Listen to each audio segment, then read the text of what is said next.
Hi friends, welcome to Nahash kitchen.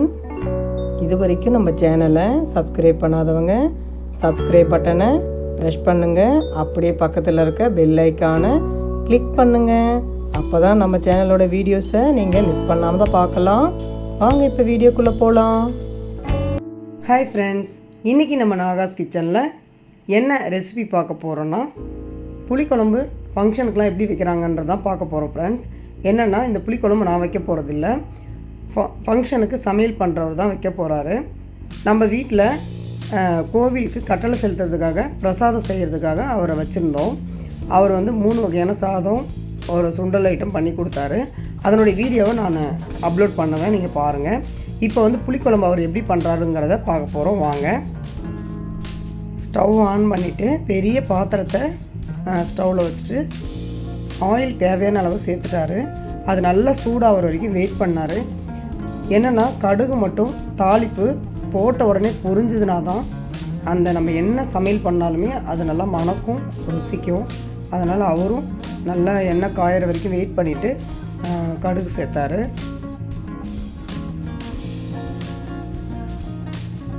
கடுகு நல்லா பொரிஞ்சிட்ருக்கு.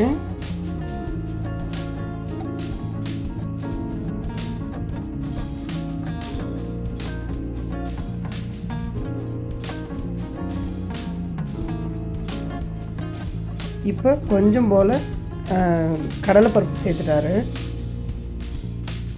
அதை ஒரு லேடி இருந்தாங்க கூட, அவங்கள கிளற சொன்னார். இப்போ ஒரு தாம்பாளத்தில் நிறைய காஞ்ச மிளகாய் கிள்ளி வச்சுருந்தாங்க, அதில் பாதி அளவு சேர்த்துட்டாரு.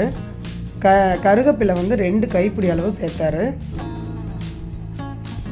மீதி இருக்கிற காஞ்ச மிளகாயும் சேர்த்துட்டு, பூண்டு கொஞ்சம் நிறைய உரித்து வச்சுருந்தாங்க, அந்த பூண்டு அண்டு வேர்க்கடலை இதெல்லாமே சேர்த்துட்டாரு. மறுபடி கையில் அள்ளி நிறைய கடலைப்பருப்பு சேர்த்தாரு. எண்ணெயில் கொஞ்சம் சேர்த்தாரு, அப்புறம் இப்போ கொஞ்சம் சேர்க்குறாரு. நிறையவே கடலைப்பருப்பு சேர்த்தாரு. அதை அந்த லேடி கிளறி கொடுத்துட்டே இருக்காங்க. இப்போ அந்த குழம்புக்கு உப்பு இப்போவே சேர்க்குறாரு. நான் புளிக்குழம்பு வைக்கிறதுலலாம் இந்தமாரி தாளிக்கக்குள்ளேயே உப்பு சேர்க்க மாட்டேன், புளி கரைச்சல் ஊற்றின பிறகு தான் சேர்ப்பேன். இப்போ உப்பு சேர்த்துட்டு பெருங்காயமும் தேவையான அளவு, ஏன்னா ஒரு 10 குடும்பத்துக்கு ஆகிற மாதிரி இந்த புளிக்குழம்பு அவர் வச்சு கொடுத்தாரு. என்னன்னா, பிரசாதம் தனி, இந்த புளிக்குழம்பு மட்டும் எங்களுக்காக வீட்டுக்காக செய்தது. நாங்கள் வச்சு தர சொன்னோம். தேவையான அளவு பெருங்காயமும் சேர்த்துட்டாரு. அதையும் கிளற சொன்னார் அவங்கள. அப்புறம் புளி கரைச்சலை நல்லா சக்கை இல்லாமல் கரைச்சி வச்சுருந்தாங்க. நல்லா தண்ணி போல் தான் கரைச்சி வச்சுருந்தாங்க.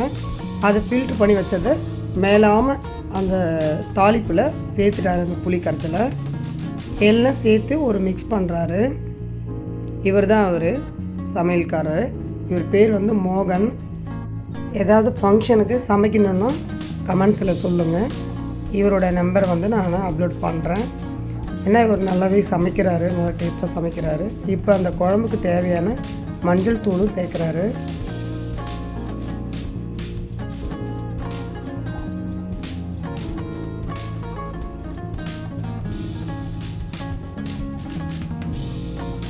நல்லா மிக்ஸ் பண்ணி விடுறாரு. ஆனால் இவர் இருக்கிறது பார்த்திங்கன்னா ஆத்தூர் தான், எங்கள் நேட்டிவ் தான். இதில் சுத்தமான நல்லெண்ணெய் சேர்க்குறாரு. ஒரு 1/4 லிட்டர் சேர்த்துருப்பார்.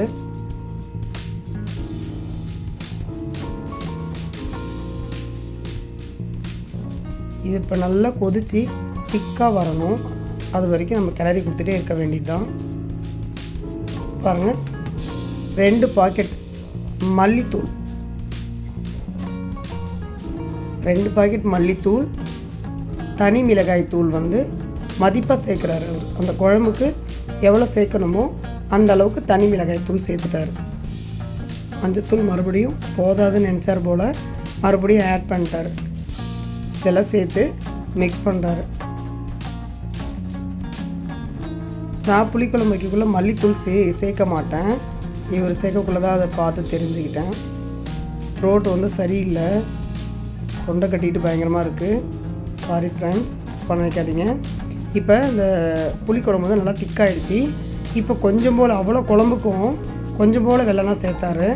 வெல்லம் சேர்த்து திக்காயிடுச்சு அது, அதனால் ஆஃப் பண்ணி இறக்கி வச்சுட்டாரு. இந்த ஸ்டில்லும் உங்களுக்கு காமிச்சிருக்கேன். ரொம்பவே டேஸ்ட்டாக இருந்தது. உப்பு தான் கொஞ்சம் கம்மியாக இருந்தது. நாங்கள் சாத்தில் போட்டு கிளறக்குள்ளே கொஞ்சம் உப்பு சேர்த்துக்கிட்டோம், சால்ட் சேர்த்துக்கிட்டோம். ரொம்பவே டேஸ்ட்டாக இருந்தது ஃப்ரெண்ட்ஸ். நீங்களும் ட்ரை பண்ணி பாருங்கள். ஹாப்பியாக சாப்பிடுங்க, ஹாப்பியாக இருங்க. Bye bye my dear friends.